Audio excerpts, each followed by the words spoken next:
Assalamualaikum warahmatullahi wabarakatuh. Jamaah dimanapun berada, jangan lupa dukung dan tonton terus channel Masjid Agung At-Taqwa Kota Cani. Tonton, subscribe, like, share, and comment. Assalamualaikum warahmatullahi wabarakatuh.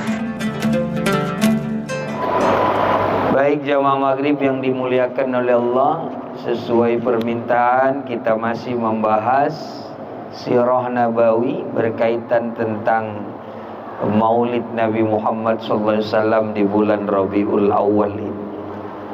Kita jelaskan salah satu referensinya adalah kitab At-Tarikh li Ibni Jarir At-Tabari. Kemudian ada kitab Tarikh Ibnu Hisham, juga boleh dengan kitab yang paling tipis yaitu Khulasah Nuril Yakin. Kita lanjutkan ringkasan berikutnya. Bismillahirrahmanirrahim. Qul bifadlillahi wa bimarahmatih fabidzalika falyafrahu wa khairum mimma yajma'un. Kemudian setelah kemarin minggu yang lalu kita jelaskan di umur 7 hari Nabi Muhammad SAW dibawalah ke hadapan Ka'bah oleh kakek beliau bernama Abdul Muttalib untuk disembelihkan akikah dan diberi nama sebagaimana hadis Nabi, al-ghulam murtahinun bi'aqiqatihi tuzbahu anhu fi yaumis sabi' wa yuhlaku wa yusamma.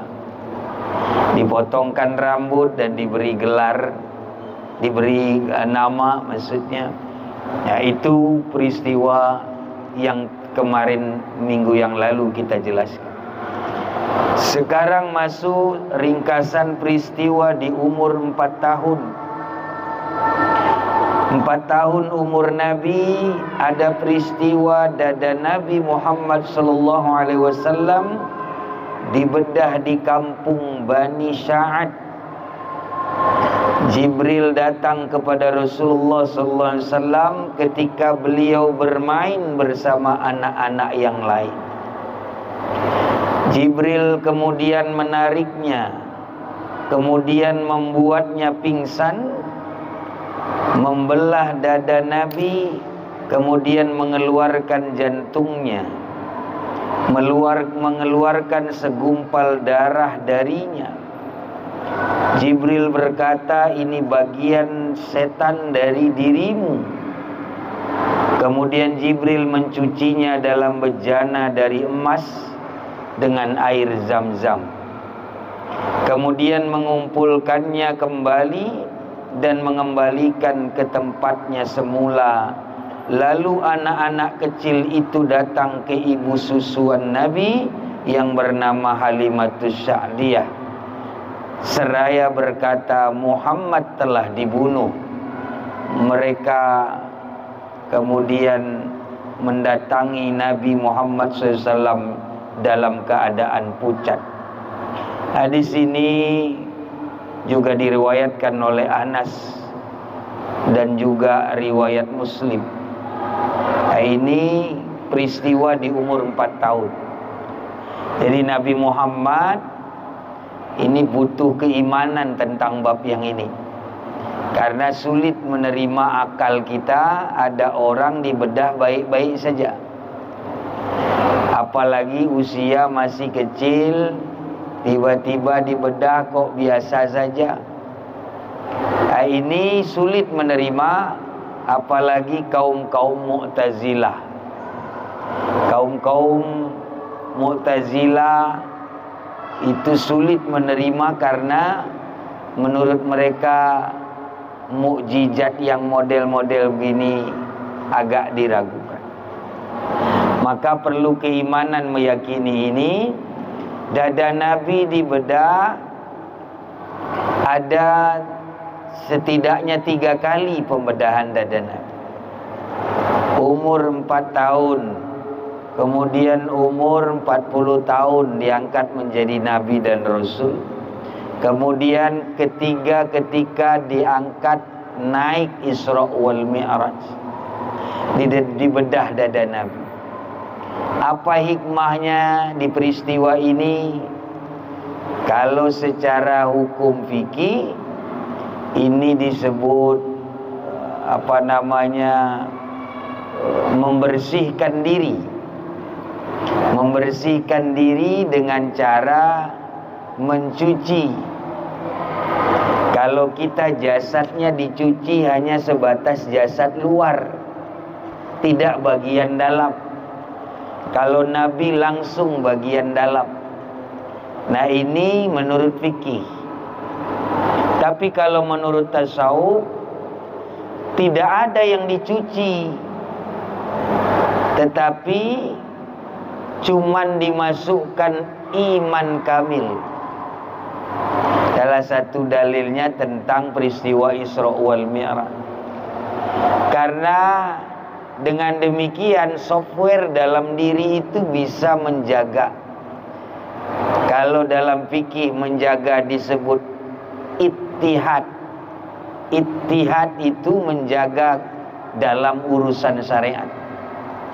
Kalau dalam tasawuf disebut wara, kehati-hatian dalam melakukan yang subhat. Wara. Nah, ini keyakinan untuk peristiwa pembedahan dada Nabi. Kemudian peristiwa selanjutnya di umur 6 tahun. Halimah merasa khawatir, maka ia mengembalikan Nabi Muhammad SAW kepada Aminah. Bersama ibunda Aminah hingga usia 6 tahun, Aminah merasa perlu membawa Nabi Muhammad SAW untuk berziarah ke makam Abdullah di Yasrib. Ibunda Aminah bersama Ummu Aiman pergi dalam perjalanan pulang. Aminah meninggal di Abwa baina Makkah wal Madinah. Ini peristiwa di 6 tahun. Jadi karena sudah dibedah dada tadi, khawatir takut terjadi apa-apa kepada Nabi Muhammad yang masih kecil.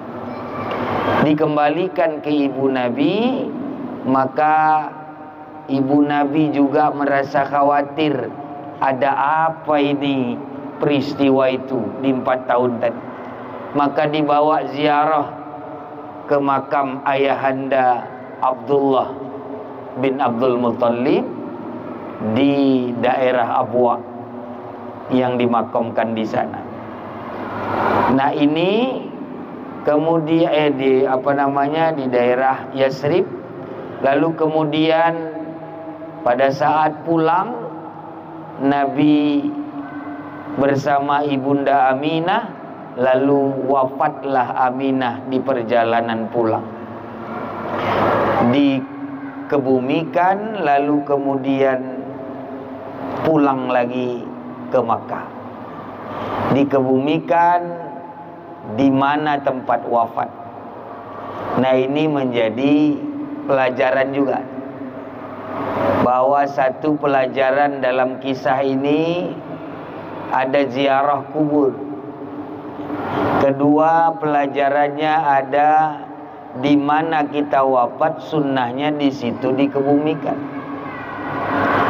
Jangan sampai dibawa kemana-mana jauh. Ya, kalau dalam hukum fikih kira-kira jasad tidak terganggu, masih ada toleransi. Menunggu polan, menunggu anaknya, menunggu pamannya, menunggu siapa gitu, itu boleh, dengan syarat itu jasad tidak sampai terganggu, baik baunya ataupun badannya melepuh, mengelupas dan lain sebagainya, itu menjadi larangan. Jadi ini pelajarannya penting. Apalagi sampai mindahin kubur. Ini hukum mindahin kubur satu nih perlu dipelajari. Tidak mudah syaratnya.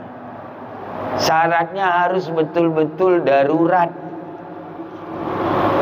Memuliakan orang di kubur itu makna darurat. dia misalnya, ini yang paling bagus contohnya untuk mindahin kubur.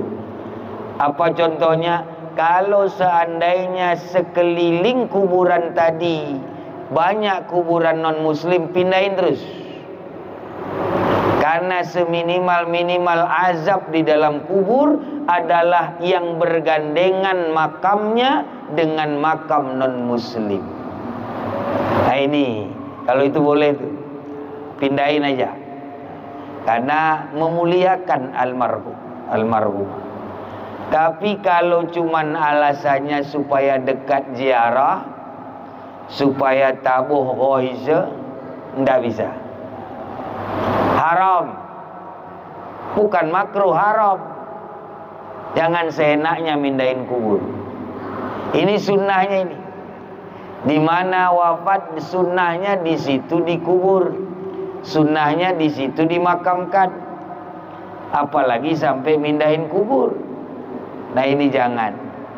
Nah ini pelajaran di peristiwa usia Nabi 6 tahun sudah menjadi yatim. Piatu kalau istilah Cadi. Dalam fikih tidak ada piatu. Dalam syariat tidak ada piatu, yang ada yatim. Tetapi yatim sudah lebih dulu. Sekarang kalau istilah Cani di usia 6 tahun Nabi piatu. Kenapa? Karena inilah salah satu dalil Nabi menyebutkan bahwa ana wa kafilul yatim fil jannah hakaja.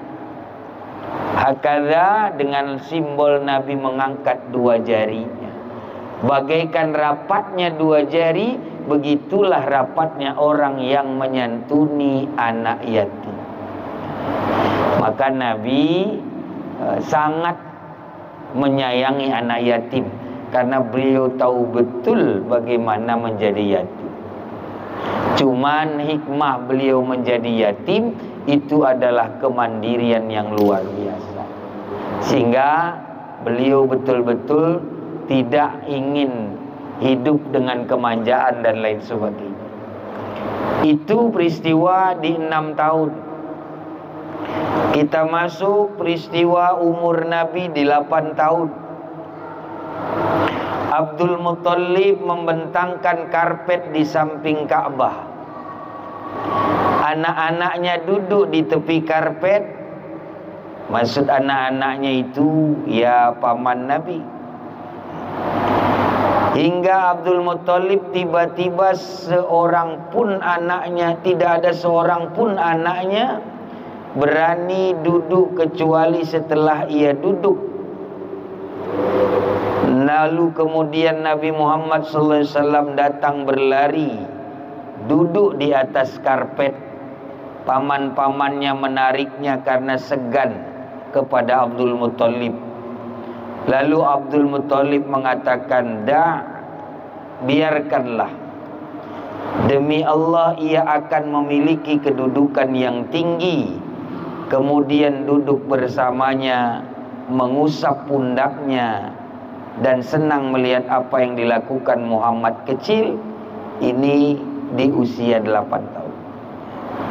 Ada apa hikmah kok Nabi dibiarkan Abdul Muthalib sedangkan tidak ada satupun yang berani mendunduki sigasana Abdul Muthalib?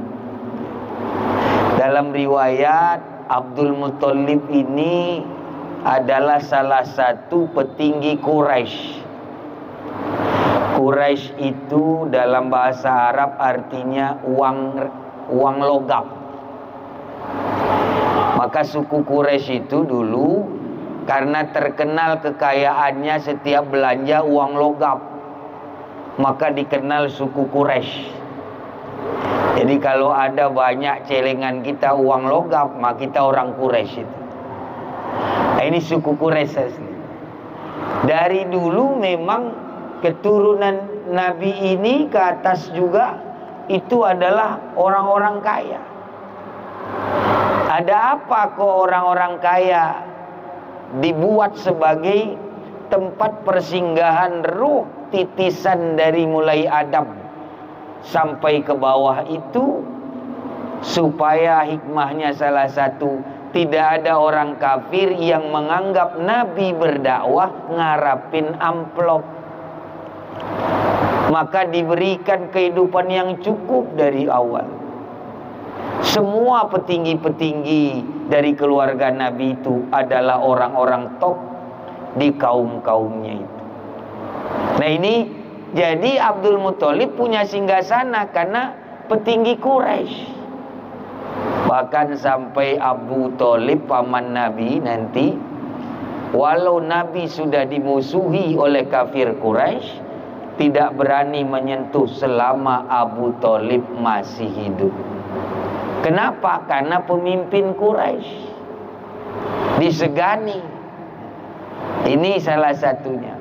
Maka singgasana, ada singgasana Abdul Muthalib. Kemudian pada saat umur 8 tahun ini biasa lari-lari sana sini, suka hati, namanya anak kecil.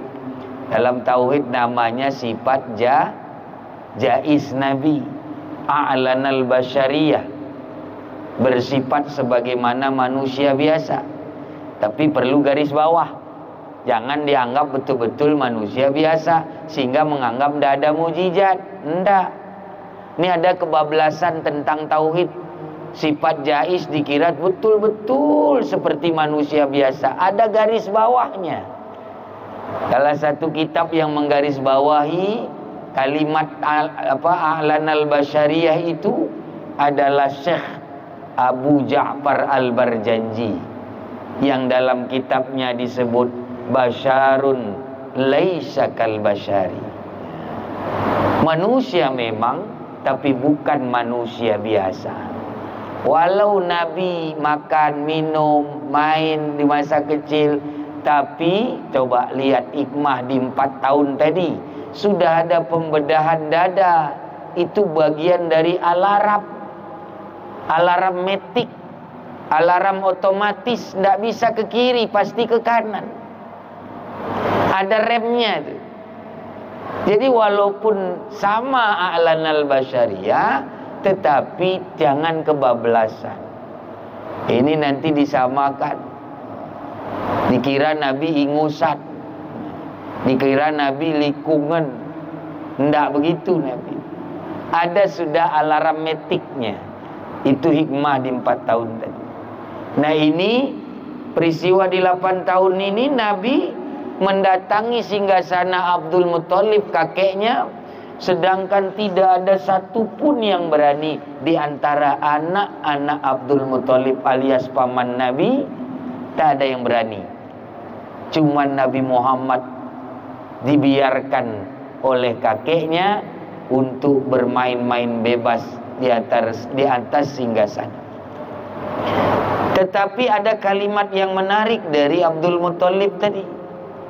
Apa kalimat menariknya? Bahwa Abdul Muthalib sudah diberi pandangan batin, ru'yah shadiqah, bahwa Nabi kelak akan menjadi orang hebat. Karena dalam riwayat ada 2 bisikan Jibril pada saat kelahiran Nabi. Satu dibisikkan ke Aminah, kedua dibisikkan ke kakek Nabi, terkait tentang pandangan batin untuk kemuliaan masa depan Nabi. Yang pertemuan minggu lalu mungkin lupa kita ingatkan. Pertama, Jibril membisikkan adalah tentang siapa yang dikandung oleh Aminah. Maka diberitahu bahwa yang dikandung ini adalah Sayyidul Bashar, Sayyidul Insan, Sayyidul Anbiya wal Mursalin, Sayyidul Syarif, Sayyidul Sayyid, Sayyidul Syarif, Sayyidul Habib, Sayyidul Rahmatan lil Alamin. Itu yang mengagetkan, mengagumkan, luar biasa terkejutnya Aminah dikala menuju kontraksi perut kelahiran. Kedua, bisikan yang sama adalah tentang nama Nabi Muhammad. Dibisikkan lebih dulu ke Aminah, riwayat yang kedua dibisikkan ke kakek Nabi. Nah, maka yang rata-rata dalam kitab tarikh disebutnya yang ngasih nama Muhammad kakek Nabi. Karena itu yang tertulis. Kenapa? Padahal dua-duanya dapat berita itu. Aminah dapat dua berita itu sebelum menjelang kelahiran. Kemudian Abdul Muthalib mendapat berita itu. Tetapi yang mengesahkan dengan akikah nama Muhammad, itu yang dilihat dalam sejarah, itu yang didengar khalayak umum. Maka kemudian menjadi tarikh sejarah bahwa Abdul Muthalib lah yang memberi nama Nabi Muhammad. Nah, sudah ada bayangan itu. Banyak sebenarnya yang diberi Allah ilham ru'yah shadiqah. Ada Naufal, itu adalah saudara masih sama Khadijah, istri baginda Nabi. Diberitahu juga tentang itu.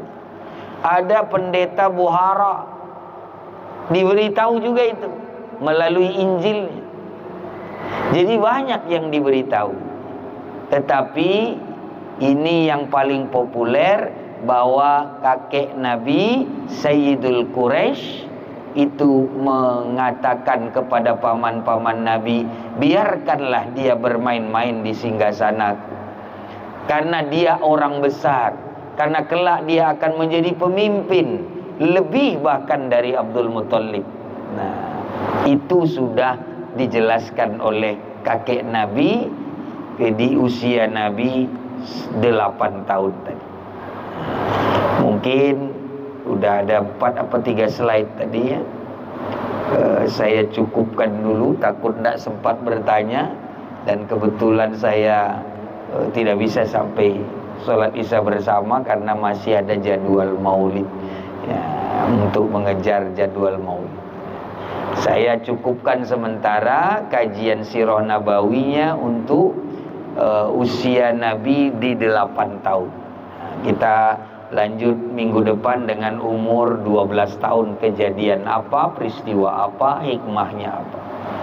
Sementara itu untuk malam hari ini, jika ada pertanyaan, masih ada waktu.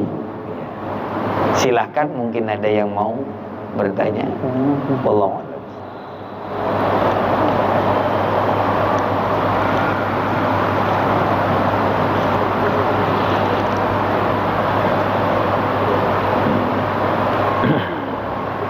Bismillahirrahmanirrahim. Assalamualaikum warahmatullahi wabarakatuh. Waalaikumsalam warahmatullahi wabarakatuh. Ustaz, ini mohon maaf Ustaz, mungkin minggu yang lewat saya tidak sempat hadir, tapi ini ada tadi disinggung sedikit tentang akikah Rasulullah itu diakikahkan kakeknya umur 7 hari Ustaz, ya. Ya. Berarti perintah kita ini sebelum agama Islam datang di Mekah itu sudah ada perintah kita Ustaz. Ya. Nah, jadi mohon penjelasan Ustaz, bagaimana berarti sebelum ada Islam pun, maksudnya sebelum kelahiran Nabi, sebelum diajarkan perintah dari Rasulullah pun sudah ada perintah berhakikah dari Ustaz. Bagaimana penjelasannya Ustaz? Tolong Ustaz. Baik, ya. Pertama, memang betul sekali Bapak belum hadir malam minggu yang lalu, karena kita sudah jelaskan, tetapi kita jelaskan karena ditanya ulang. Yang pertama, alasannya kenapa kok sudah ada akikah padahal Islam belum datang. Karena dulu ada namanya Abu Millah, Millata Ibrahim Hanifah. Dan ini yang diyakini, yang diikuti oleh kakek Nabi dan petinggi-petinggi orang-orang zaman di masa Ahlul Fatrah namanya. Nabi Isa sudah diangkat, Nabi Muhammad belum lahir, belum jadi Nabi, belum ada syariat. Ini masa-masa kekosongan Nabi, bebas syariat. Cuman bagaimana? Karena milah itu sama din beda. Dinul Islam, milah Islam beda. Millata Ibrahim, dinul Islam itu berbeda. Kalau milah itu jalan hidup, kalau dinul Islam itu keyakinan hidup, keyakinan dalam hidup. Nah, ini bedanya milah dengan din. Nah, tetap kalau terjemahan tafsir nanti buka Quran, tafsir millah ya agama, tafsir din ya agama. Cuman bedanya di mana? Millah jalan hidup, din keyakinan hidup. Nah, yang dijalani oleh orang-orang dulu selalu mengungkapkan ini ajaran nenek moyang kita Abraham. Abraham bahasa dulu. Kalau Islam kan Ibrahim, mereka Abraham. Nah, itu yang dipakai menjadi seolah-olah bahasa kita syariatnya. Tapi belum sempurna karena samar-samar. Benar nggak ya caranya begini? Benar nggak? Sama, na'udzubillah min dzalik. Mohon maaf, mudah-mudahan saya salah. Sama seperti adat, lama-lama kan samar. Kata isi, kata ni engguhmu kale. Ketera cara nak begini, padahal belum tentu. Nah begitu tuh. Jadi agama nenek moyang disebut Abraham itu menjadi agama pada saat itu, menjadi milah. Akhirnya ada yang caranya masih samar-samar, ada yang masih betul-betul pas, ada yang sudah hilang-hilang sikit. Nah, walaupun pasti mereka ingat, yakin belum sempurna karena Islam belum datang yang dibawa oleh Rasulullah SAW. Cuman prinsipal sudah ada. Prinsip berkurban, menebus diri dengan akikah sudah ada. Cuman syariatnya belum sempurna. Nah, ini yang seperti kita sunat ini kan lebih dulu Nabi Ibrahim. Islam datang menyempurnakan saja. Sunnatul rijal wa mukrimatun lin nisa. Sunnatul lirijal wa mukrimatun lin nisa. Contohnya sunat khitan. Nah, itu ada dari zaman Nabi Ibrahim, tetapi belum sempurna syariatnya. Apalagi kalau mau ngikut sunat Nabi Ibrahim, tidak boleh pakai gunting, pakai kampak, habis semua, bisa salah-salah. Nah, ini itu milah dari nenek moyang kita bernama Ibrahim. Ada 3 bapak dalam hidup ini. Satu disebut Abu Millah Ibrahim alaihissalam, Abu Ruh Muhammad sallallahu alaihi wasallam, Abu Jasad Adam alaihi salam. Allah Allah. Kira-kira masih ada?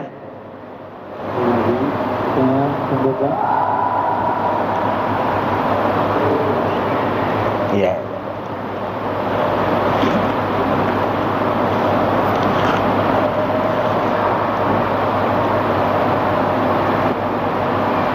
Assalamualaikum warahmatullahi wabarakatuh. Waalaikumsalam warahmatullahi wabarakatuh. Izin bertanya Ustaz, karena tadi sudah Ustaz paparkan di mana kita meninggal sebaiknya maka di situ dikebumikan begitu Ustaz. Ya. Nah, yang ingin kami tanyakan biar tidak terjadi khilafiyah Ustaz, karena ini banyak kali terjadi di Aceh Tenggara Ustaz. Ya. Karena ulang dia bunyikan nimai anaknya mengeroh, sementara anaknya masih lama datang Ustaz. Ya. Yang hal-hal sedemikian biar tidak terjadi khilafiyah, apa hukumnya jika seseorang jenazah itu menunggu kerabat ataupun anaknya lah kita katakan datangnya dari luar daerah sementara dia belum datang, akan tetapi bagaimana kita si jenazah itu sudah menciderai lah namanya begitu Ustaz. Ya. Agar tidak terjadi hal-hal yang seperti ini, untuk berlanjutnya mohon penjelasan Ustaz. Assalamualaikum warahmatullahi wabarakatuh. Waalaikumsalam warahmatullahi wabarakatuh. Jadi mayit yang lama untuk dikebumikan dengan alasan yang tidak dibenarkan, hukumnya haram. Jelas itu. Nanti seluruh kitab fikih boleh dibuka. Ya. Itu hukumnya haram. Yang boleh tadi itu yang dah haram. Ya, ada syarat-syaratnya. Salah satunya itu, secara umum syarat yang dibuat dalam hukum fikih adalah agar tidak merusak jasadnya. Itu ukurannya. Bagaimana ukuran menanti anak tadi belum datang? Ya, sekiranya jasad tidak berubah. Tuh, berarti kan tidak bisa lama. Jasad tidak boleh sampai berubah. Dari biasa jadi biru, Jadi dari biru sampai ngelupas kulit, nah, ini udah dosa. Nah, itu maksudnya. Dari yang tidak bau jadi bau sangat. Itu jangan pakai formalin, jangan. Ini normalnya dilihat. Nah, itu ukurannya itu. Jadi kalau dia tetap, karena hukum negara mengatakan dia punya hak, karena itu bapaknya, yang tidak ada yang berani, cuman dia yang menanggung dosa. Jadi bohong kalau sedih katanya, bohong kalau menangis katanya, bohong kalau dia cinta sama bapaknya, tapi dia kalau tahu makna itu sama dengan menyiksa orang tuanya atau almarhum itu. Jadi harus dijelaskan begitu. Ya, dia tuhuki peramu, dia tuhuki tangismu, tuhuki sedihmu, ndak kiwasatimu, awakmu kau siksu begini. Begitu caranya. Mudah-mudahan, tapi biasanya itu pun tidak jamin. Namanya orang apa? Orang yang tidak terkontrol lagi emosi. Saya jauh nih, tidak pernah kelihatan pun lagi nanti. Memang betul juga itu. Karena belum tentu ketemu lagi di akhirat. Sulit untuk ketemu lagi di akhirat. Maka itu salah satu sunnah, sebelum disolatkan atau sebelum dikebumikan, buka dulu sikit. Pahei atau terakhir kalinya. Itu sunnah memang. Kenapa? Karena belum tentu ketemu lagi di sana. Di akhirat udah masing-masing. Kita kira masih Islam, rupanya pernah milih caleg non muslim, udah murtad dia. Berarti tidak ketemu lagi itu. Nah, ini hati-hati. Jadi mudah-mudahan jangan sampai emosi tidak terkontrol, itu sendiri sudah menjadi satu dosa. Tambah lagi dosa kedua dengan emosional yang tak terkontrol, rasa sedih yang terlalu berlebihan, itu 3 kali kenanya. 1, haram karena emosi tak terkontrol. 2, sakaratul maut tidak terhenti karena anaknya belum ikhlas. Kemudian 3, menyiksa karena sudah berubah wujud atau model jasad almarhum almarhumah itu. Udah 3 kali kena. Jadi mudah-mudahan tidak sampai seperti itu. Ya kalau memang darurat, ya boleh aja. Kalau darurat boleh, ada ukuran daruratnya. Ukuran itu tidak perlu dirinci. Pokoknya pahami selama jasad tadi tidak berubah. Tapi dalam fikih juga diakui memang itu hak ahli waris. Haknya memang untuk ditunggu, tetapi koridornya ada, batasannya ada. Haknya memang, tapi ada batasan. Jangan sampai menyiksa. Kira-kira gitu. Maka ada sunnah hakul muslim alal muslim, menyegerakan menguburkan mayit atau jenazah. Sedikit lagi Ustaz. Ini ada kejadian beberapa orang yang saya lihat, yang saya tahu sendiri Ustaz, ya. Ada sebagian meninggalnya di Malaysia. Ya. Dia meninggal di Malaysia kadang-kadang 3 minggu baru sampai ke Aceh Tenggara. Innalillah. Yang ini bagaimana hukumnya? Ya itu tadi. Kalau sampai berubah itu udah jelas berubah. Itu hukumnya haram. Hukumnya ya nyiksa. Jadi sebaiknya kalau yang seperti itu biar dimakamkan di sana saja, begitu Ustaz? Harusnya begitu. Kalau mengikut sunnah Nabi harusnya begitu. Cuman kan begini, ada orang siap menanggung dosa karena pingin saya, kan gitu. Dia udah nekat. Orang emosi kan begitu. Siap saya tanggung dosanya, habis itu tobat, dia memang terhapus kalau tobat kan. Kalau benar tobat. Tapi kan bukan hanya itu, dia terhapus tapi orang tuanya dia siksa. Almarhum tadi disiksa. Menyiksa manusia hidup saja haram, apalagi menyiksa mayit. Nah, jadi itu jelasnya. Jadi kalau itu udah jelaslah parah 3 minggu, ya. Udah jelas parah. Jadi begitu. Di mana sunnah Nabi itu, di mana wafat, di situ dikebumikan. Nah, mudah-mudahan kalau darurat boleh. Kalau tidak mengganggu, memang ada alasan zaman sekarang, ada formalin dan lain sebagainya. Ini yang belum ada di kitab zaman dulu. Jadi tidak ada di dalam kitab fikih formalin. Itu modern sekarang itu. Tapi ya seandainya tidak pun berubah jasadnya, itu sudah tidak baik. Sudah tidak baik. Tapi ukurannya memang berubah jasad. Kalau sekarang teknologi canggih bisa diawetkan dan sebagainya. Disuntik, formalin dan sebagainya. Nah kira-kira begitu. Saya rasa cukup dulu karena takut tidak keburu nanti. Mudah-mudahan minggu depan kita lanjutkan untuk lebih mengenali sirah perjalanan hidup Nabi dari lahir sampai wafat.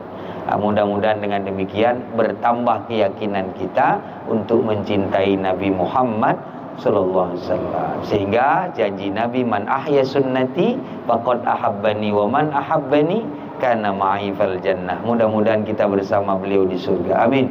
Allahumma amin. Hadanallahu wa iyyakum ajma'in. Allahumma waffiq ila aqwamit thoriq. Allahumma musta'an ila sabili rahman.